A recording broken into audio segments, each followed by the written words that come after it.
하나님의 말씀 욥기 6장 14절입니다.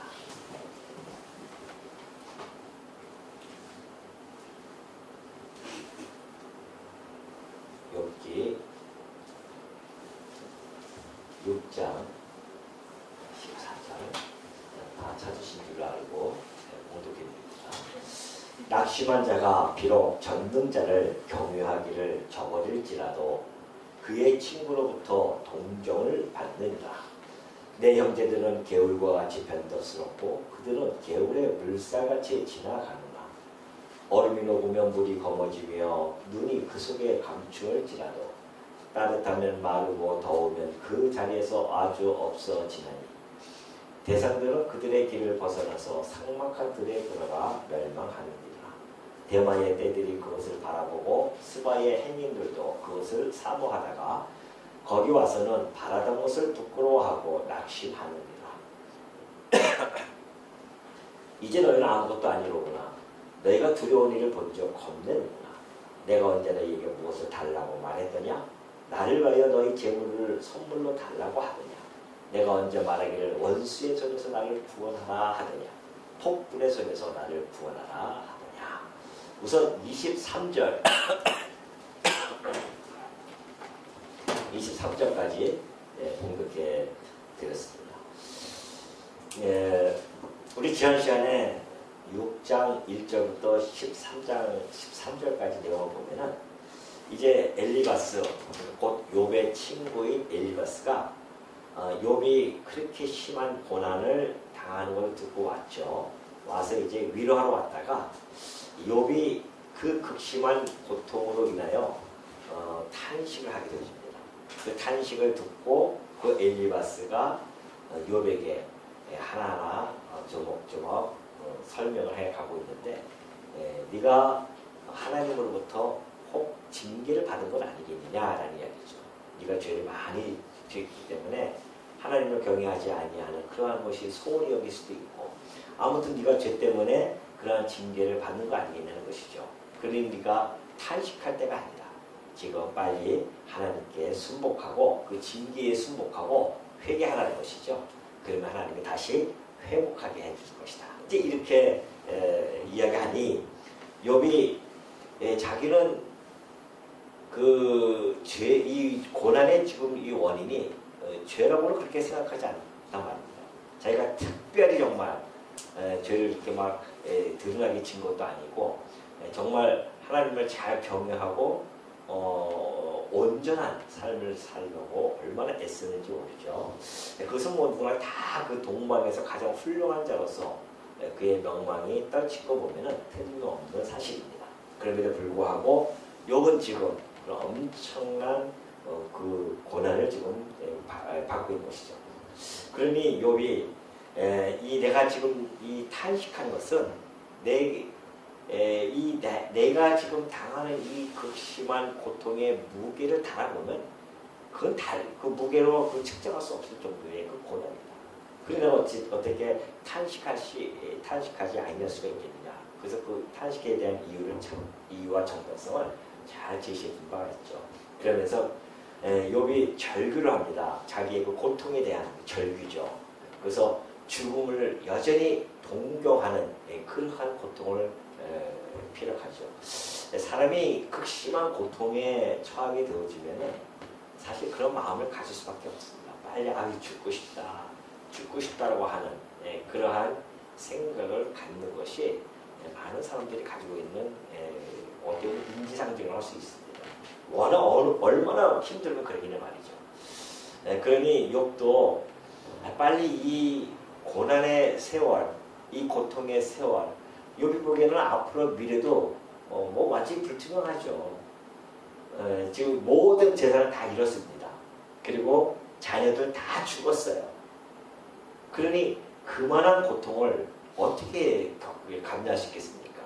그럼에도 불구하고 욥은 자기의 생명을 스스로 던질 수 없잖아요. 그래서 하나님께 탄식하고 자기의 신세를 정말 탄식하면서 그런 이 고통에서 벗어나고 빨리라도 벗어나고 싶어하는 그런 마음을 지금 욥이 안 가질 수가 없죠. 그걸 계속해서 토로하는 겁니다. 그러니까 옆에 있는 엘리바스가 그 위로해 조로 왔는데 오히려 욥을 질책을 하고 욥에 대해서 빨리 회개하라고 하는 그런 충고는 욥에게는 사실은 그리 달갑지 않은 그런 충고로 받아들일 수밖에 없었습니다.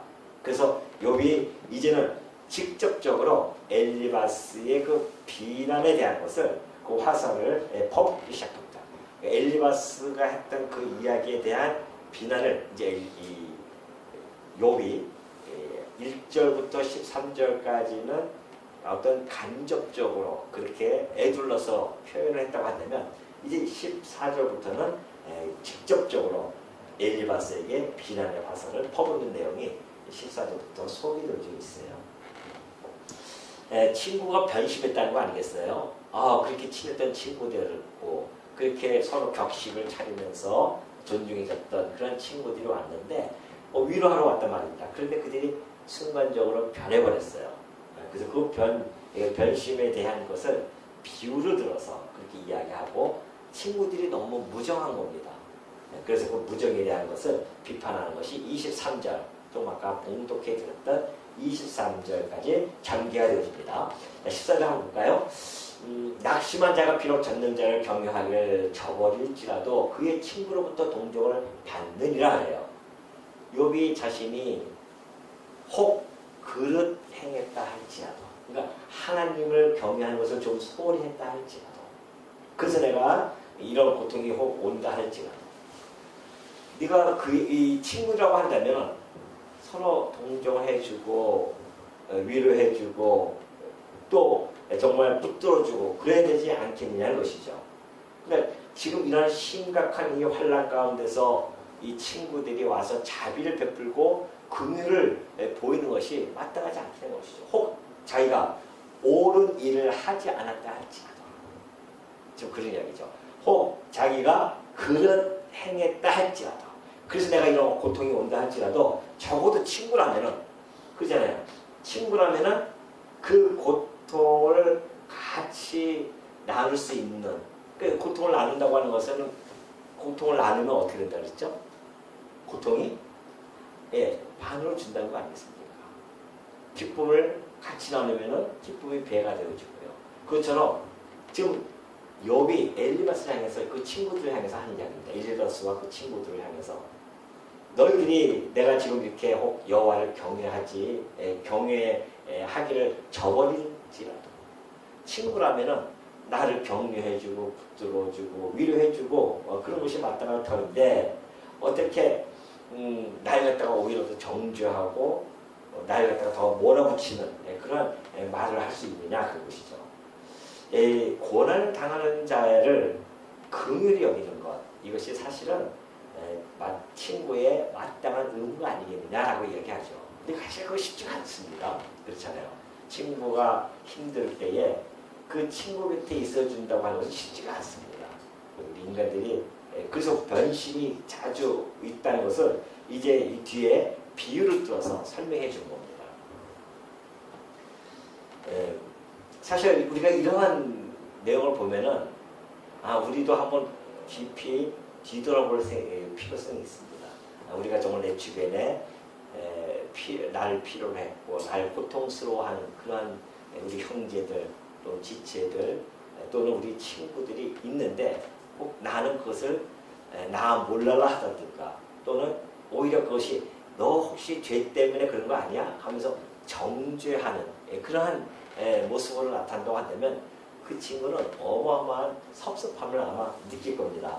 그러니까 지금 이 욥도 자신을 위로해 줄 줄 모르는 그 친구들에게 자기의 그 섭섭한 감정을 이렇게 한 단어 한 단어마다 응축되어져서 그 응축된 단어로서 지금 그렇게 표현을 해주고 있는 것이죠. 그러니까 우리가 성도라면 다른 건 떠나서라도 우리가 성도 아니겠습니까? 성도라고 하는 것은 우리가 특별히 이러한 분야에서 좀 약간 예민하게 우리가 반응을 가지고 있어야 됩니다. 왜 그러냐면은 우리 주님께서 그런 말씀을 하셨거든요. 이 땅에 오셔가지고서는 오셔서 말씀하시기를 너희는 가서 내가 긍휼을 원하고 제사를 원하지 아니하노라 하실 뜻이 무엇인지 배우라. 나는 의인을 부르러 온 것이 아니요 죄인을 부르러 왔다 그래요. 그러니까 우리가 착각하는 것이 내가 교회 다니니까 의인이다라고 혹시 착각할 수도 있죠. 물론 우리가 신분상으로 예수 그리스도 안에 있는 자들은 의롭다함을 얻는 자들입니다. 의롭다함은 칭을 받은 거죠. 우리가 아주 의로운 행동을 취하기 때문에 의로워진 것이 아니란 말입니다. 하나님의 은혜예요. 그게 은총으로 그냥 내가 너를 의롭다 그렇게 칭해 준 것뿐이죠. 그럼 우리가 여전히 이 땅에 살아가면서 죄를 범죄하면 상하단 말입니다. 그러면서 하나님께 회개하고 또 범죄하고 또 회개하고. 그러니까 우리가 범죄하지 않으려고 해도 육신이 나도 연약해져서 그 육신의 소욕에 따라서 범죄할 경우가 많이 있죠. 항상 우리는 그런 가능성을 가지고 있는 존재들입니다. 그러니 우리 주님이 죄를 부르러 왔다고 하는 이 말씀처럼 복된 소식이 어디 있습니까? 의인을 부르러 오셨다고 한다면 우리가 오늘 이 자리에 앉아 있을 수가 없죠. 그러니까 성도는 죄인들이에요. 원래 죄인들이었는데 그 죄인을 부르셔서 이곳에 모아주신 겁니다. 그러니 그 죄인들이 하나님의 긍휼하심을 입어서 예수 그리스도의 긍휼하심을 입고서는 여기에 있는 자들입니다. 그렇다고 한다면 오늘 우리 마음속에는 그리스도의 심장을 간직한 자들이기 때문에 그리스도의 그 긍휼함을 우리가 원하고 배우는 겁니다. 그러니 정말 우리의 지체들, 우리의 성도들, 또 우리 친구들, 주변에 있는 사람들의 그 고난에 그 함께 동참하고자 하는 그 마음, 그것이 우리들 그리스도의 마음이 아니겠냐 말이죠. 그래서 우리 주님이 또 말씀하신 것처럼 너희 아버지의 자비로우신 같이 그래요. 너희도 자비로운 자가 되라. 그러니까 우리 주님께서 우리를 갖다가 이 고통의 질곡으로부터 우리를 구해내시 오신 겁니다. 그러니까 우리가 예수님께서 우리에게 긍휼을 베풀지 않으셨다면 우리는 그 고통의 질곡에서 벗어날 수가 없죠. 지금 욥도 마찬가지예요. 욥도 이 고통의 질곡에 지금 갇혀 있습니다. 그때에 예수 그리스도의 이 심정을 가진 자들이 가서 긍휼을 베풀고 위로해 준다고 한다면 한결 그 욥은 힘을 얻었을 것입니다. 그런데 이 친구들은 너무나 무정했어요. 그냥 욥을 정죄하고 그를 책망하는 거기에 급급했던 그런 모습을 우리는 4장과 5장을 통해서 살펴본 바가 있었죠. 그러니까는 그들의 그 친구들이 그렇게 갑자기 위로하러 왔다가 변했던 그런 마음을 지금 비유를 들어서 설명해 준 것이 바로 15절입니다. 내 형제들은 개울과 같이 변덕스럽다는 거죠. 그러면서 그들은 개울의 물살같이 지나가는 개울의 물살은 휙휙 지나가듯이 그들의 마음이 변개가 되어진단 말입니다. 변개되어져서는 금방금방 바뀌는 거죠. 우리 인간의 마음이 사실 다 그렇지 않습니까? 변덕에 하루에 죽을 듯이 그냥 몇 번이나 이렇게 왔다 갔다 하는 것이 우리 인간의 모습이죠. 그렇기 때문에 지금 그런 비유를 들어서 설명을 해주고 있는데 얼음이 녹으면 물이 검어지며 눈이 그 속에 감추어지라도 따뜻하면 마르고 더우면 그 자리에서 알 수 없어지나니 대상들은 그들의 길을 벗어나서 삭막한 들에 들어가 멸망하느니라. 또 대마의 떼들이 그것을 바라보고 스바의 행인들도 그것을 사모하다가 거기 와서는 바라던 것을 부끄러워하고 낙심하느니라. 그렇게 되어 있어요. 자, 여기서 개울 이 얼음이 녹아서 물이 검어진다고 하는 것은 이제 그때 광야 아닙니까? 그쪽이 에돔 지역이라든가 그쪽이 다 광야 지역이기 때문에 거기는 이제 그 소위 간헐천이라는 곳이 있습니다. 와디라고 하는 곳인데 와디라고 하는 곳을 칭호를 받고 있는 건데 시냇물처럼 위에서 뭐 레바논 산이라든가 아니면 저 위에 높은 산에서 얼었던 물들이 내려오죠. 얼음들이 쫙 내려옵니다. 또 겨울이 되면 그 물이 살짝 얼어요. 얼면 눈이 그 속에 감춰져 있고 막 이러면서 이제 시커먼 물들이 이렇게 있단 말이죠. 그러니까 그 물이 이제 날씨가 따뜻해지면은 물이 흐르기 시작해요. 그 물이 흐르면은 이렇게 물이 많이 흐르니까는 물이 충분하겠다 해가지고서는 대상들, 뭐 상인들이죠. 큰 상인들이라든가 뭐 저기 스바의 행인들이라든가 대마의 떼들이든가 그 물이 있을 것이다 생각하고 보이니까 그래서 열심히 그쪽을 향해서 간단 말입니다. 근데 그 물들은 조금만 날씨가 딱 더워지면, 낮이만 더워져도요, 그 물이 그냥 휙 없어집니다. 왜냐면 그 사막이라든가 광야이기 때문에 스며들거나 금방 없어져요. 그 동물의 왕국인가? 그런데 보면 그런 게 많이 나타납니다. 갑자기 우기가 돼가지고 막 비가 막 옵니다. 그러면 금방 물이 과하게 찹니다. 근데 얼마 안 가서 쫙 빠져요, 물이. 그래서 그 동물들이 다른 모습도 옮겨갈 수밖에 없는 그런 모습처럼 거기도 이제 그런 모습도 나타나는 거죠. 그러니까 가서 기대를 가지고 갔는데 막상 보니까는 아무것도 없어가지고서 어떤 자들은 죽기도 하고 어떤 자들은 또 사모함 갔다가 부끄러움을 당하고 납치도 하고 이게 뭐야 아무것도 없잖아 그런 것이죠. 그러니까 이걸 왜 이렇게 표현해 주고 있는가? 자, 눈이 녹아서 일시적으로 이렇게 형성된 것들이죠. 이런 거물 개울들은 물이 정작 필요한 그러한 여름철이라든가 또 농사를 짓는다든가 이럴 때에 전혀 도움이 되지 못합니다. 그것처럼 그런 이야기죠.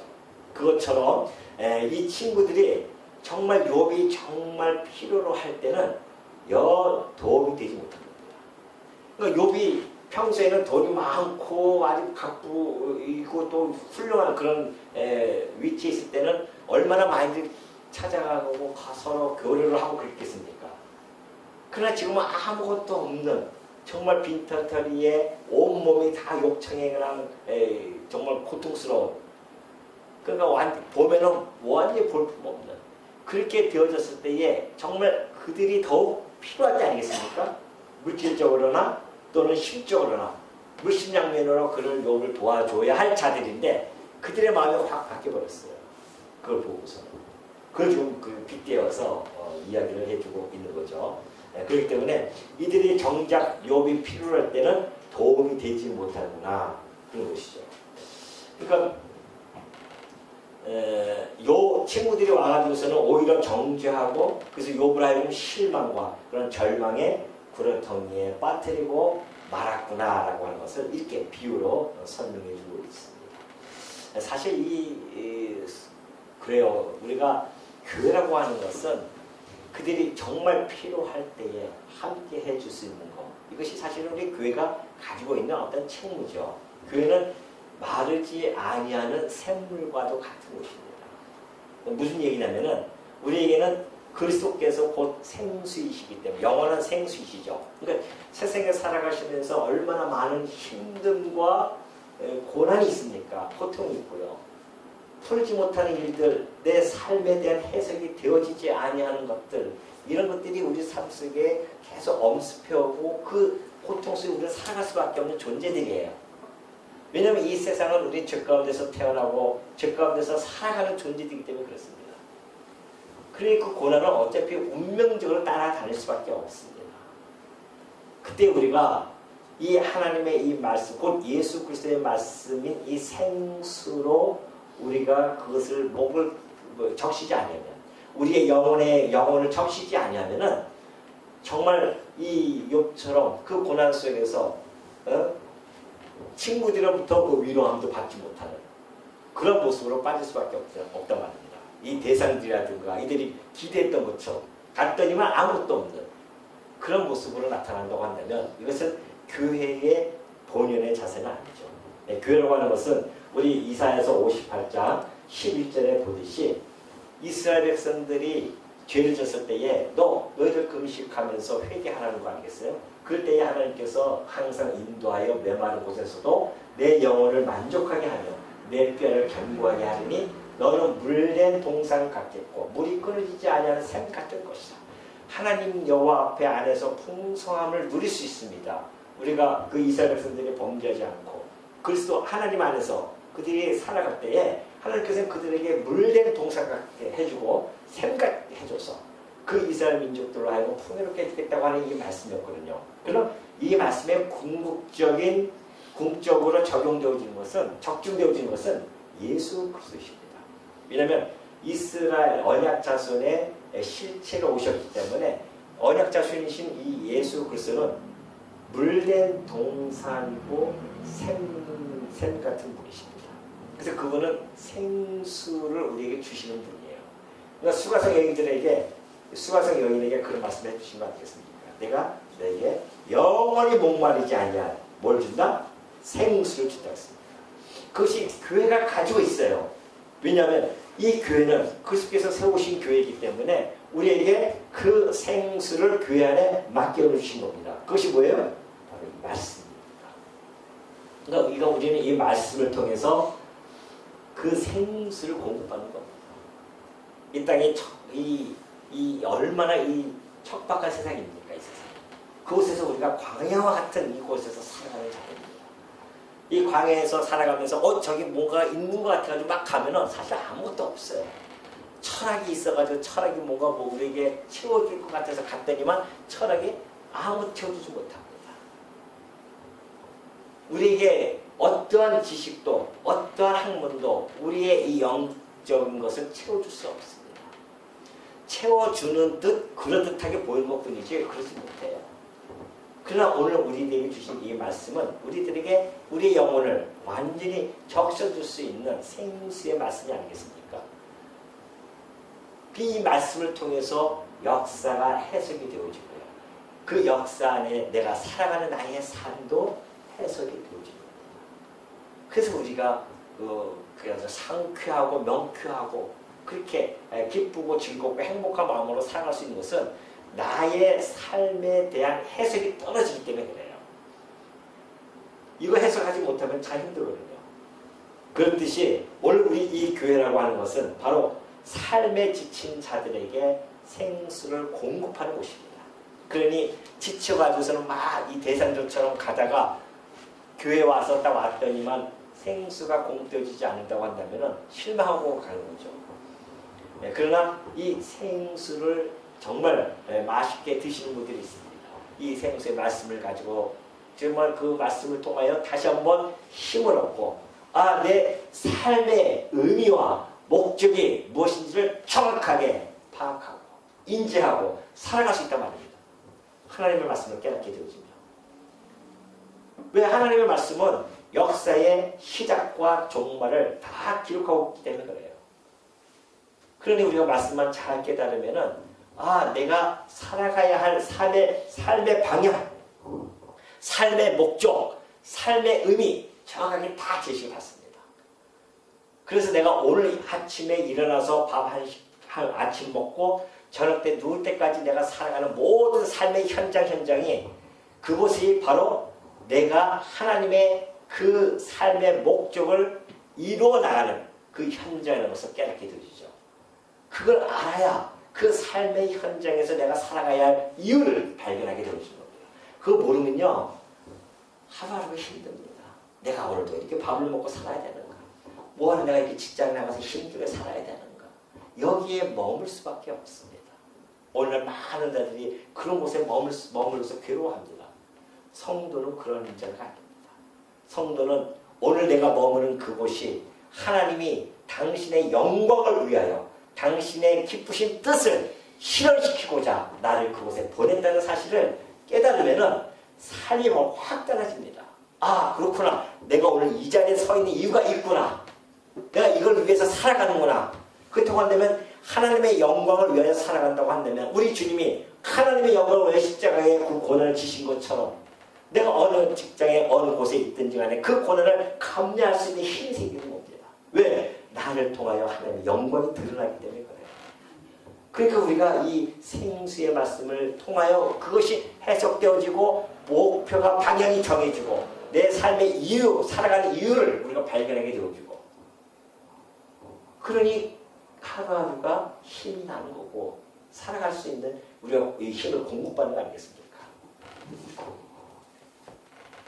근데 그 친구들은 욥의 친구들은 그렇게 하지 못했던 거 아니겠습니까?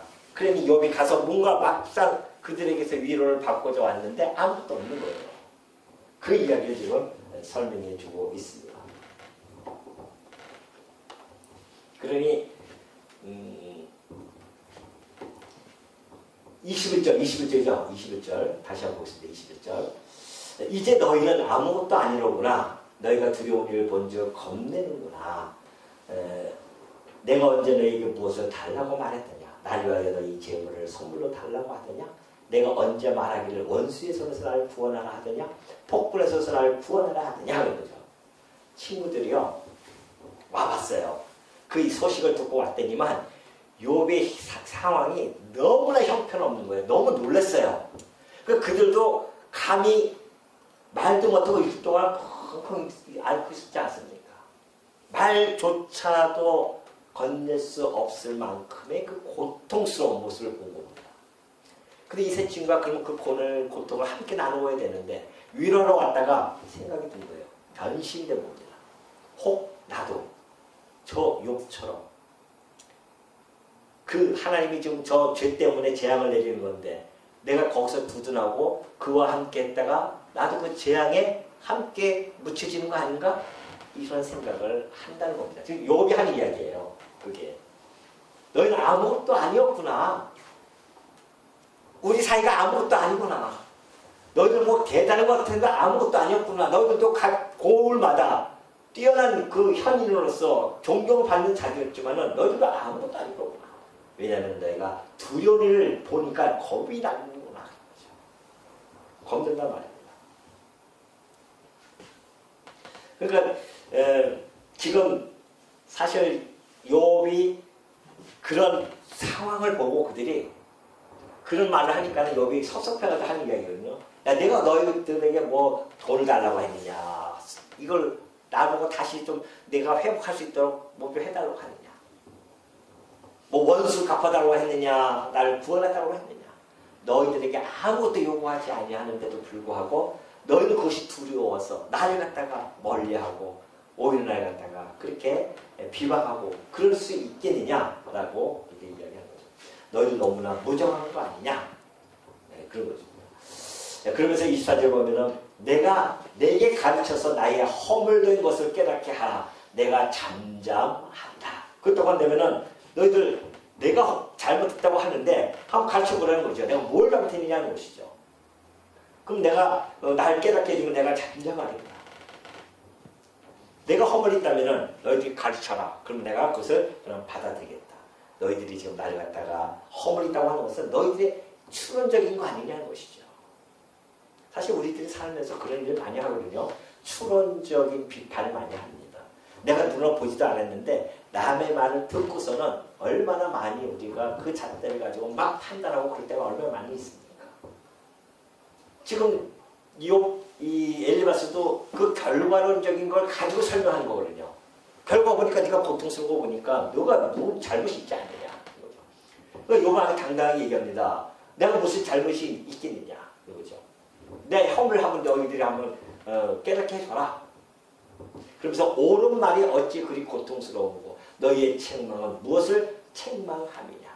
너희가 남의 말을 꾸짖을 생각을 하나 실망한 자의 말은 바람에 날아가느니라. 그렇게 얘기하죠. 자, 비록 당장은 내가 고통스러울지라도 옳은 말만 한다고 한다면 내가 네 증과 그리고 교훈을 얻겠다는 거 아니겠어요? 왜냐하면 선한 말은 나를 즐겁게 하기 때문에 그렇다는 겁니다. 자, 우리가 한번 잠언서 12장 25절 보면 그러죠. 근심이 사람의 마음에 있으면요 그것으로 번뇌하게 됩니다.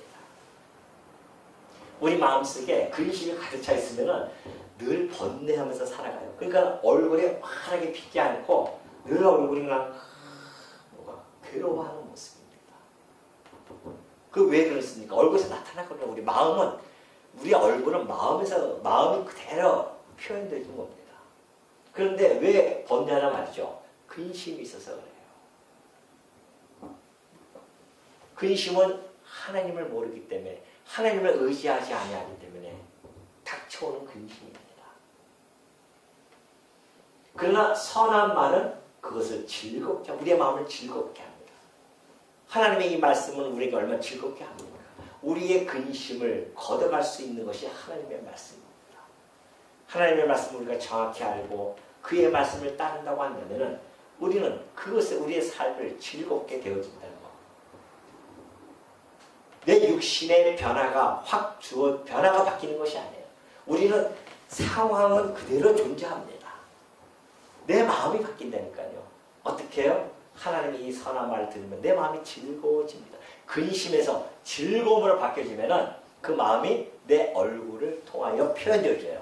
그러니까 늘 성도는 얼굴이 환하게 펴져 있어야 됩니다. 항상 기쁘고 즐거운 마음으로.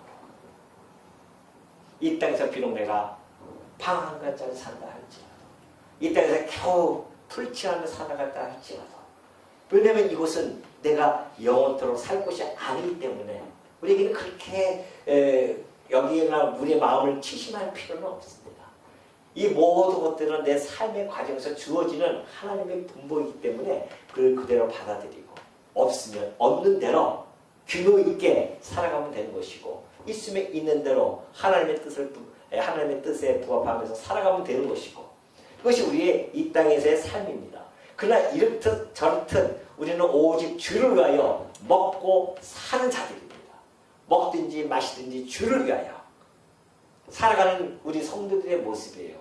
우리에게는 영원한 생명이 있기 때문에, 영원한 세상이 있기 때문에 그 세상을 향해서 이 구원의 도상을 한 걸음 한 걸음 걸어갈 뿐입니다.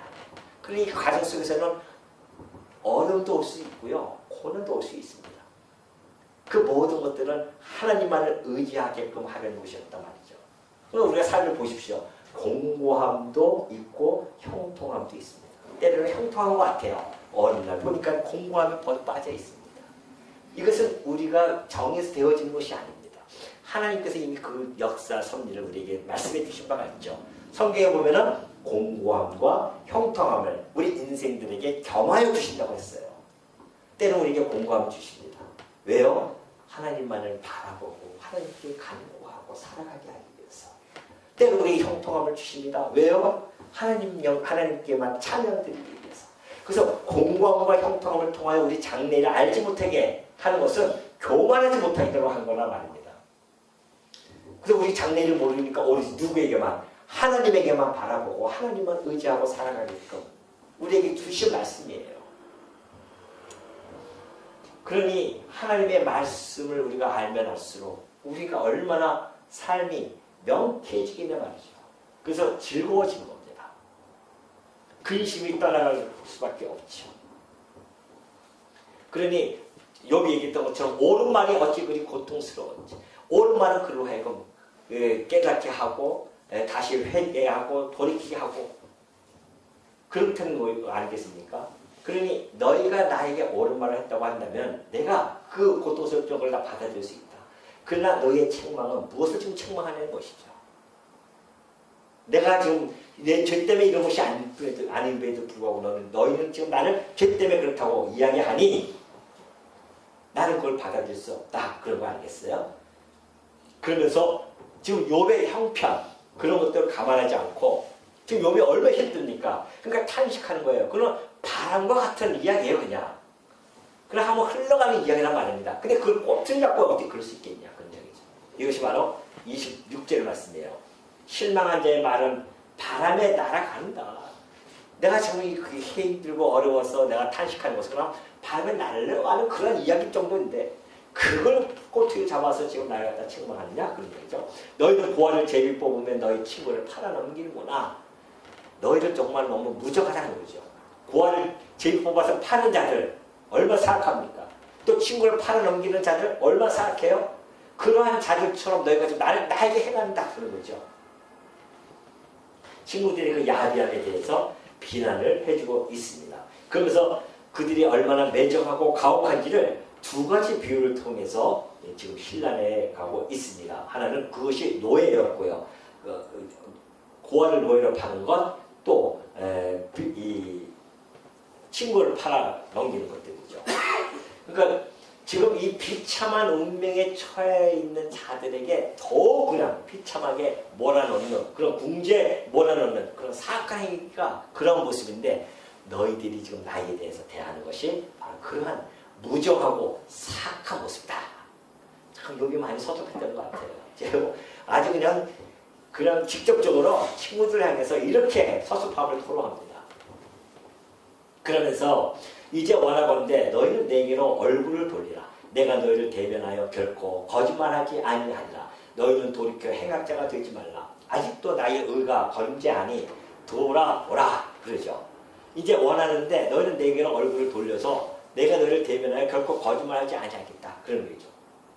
자, 자기를 지금 무조건 이렇게 낙인을 찍고 그러지 않습니까? 그들 지금 몸에 하는 그런 모습에서 너희들 돌이켜서 나하고 얼굴 바라보면서 한번 좀 대화를 나누자는 거 아니겠습니까? 그러면서 욥이 선악을 분별할 수 있는 그런 능력, 도덕적 판단력 이것이 내가 좀 소유하고 있다. 자기는 거짓말하지 아니하고 자기는 아직도 하나님께 그 죄를 짓고 그런 것이 아니다. 자기의 의를 그렇게 설명해주고 있죠.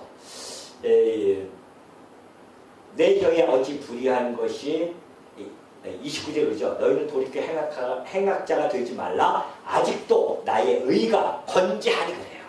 여기 보십시오. 얼마나 당당합니까? 나의 의가 아직도 건재하다. 그러니 내 혀에 어찌 불의한 것이 있으랴. 내 미각이 어찌 소금을 분간하지 못하랴. 그러죠. 그러니까 너희들이 지금 나를 갖다 책망하는 것은 잘못된 거다. 나는 아직도 의가 건재하다. 물론 너무 당당해서 이것이 또 문제가 됩니다. 사실 이 욥이 이야기하는 이 의라고 하는 것은 상대적인 의죠. 절대적인 의는 아닙니다. 그 상대적인 의, 다른 사람보다도 좀 더 의로운 그런 삶을 살아가는 잘 있었습니다. 근데 그걸 너무나 자기가 과도하게 과장하는 모습이 있어요. 이것이 이제 계속해서 몇 번 나오다가 결국 하나님께 책망받는 그런 근거가 되어질 수밖에 없습니다.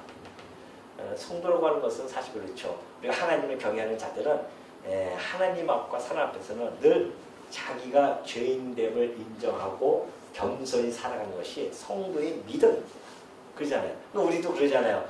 우리가 나 의로운 사람이야 이렇게 얘기하는 아무도 없잖아요. 우리가 내가 비록 여호와를 경외하면서 살고자 애쓴다 할지라도 나 의로워 라고 감히 담대히 얘기할 수는 없습니다.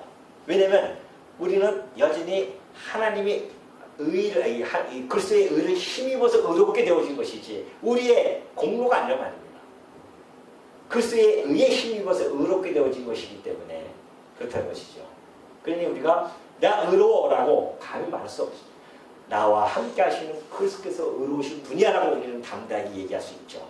근데 내가 그를 힘입어 의롭게 되어졌어 라고 하는 신앙적 고백은 가능해도 자기의 어떤 도덕적인 의를 내세울 수 있는 자는 이 땅에 사실은 아무도 없습니다. 그럼에도 불구하고 욥이 이러한 이야기를 하게 되는 거죠.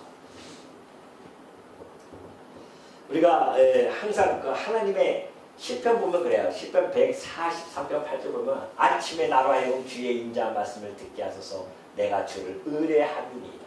내가 다닐 길을 알게 하소서 내가 내 영혼을 주께 드립니다 하잖아요.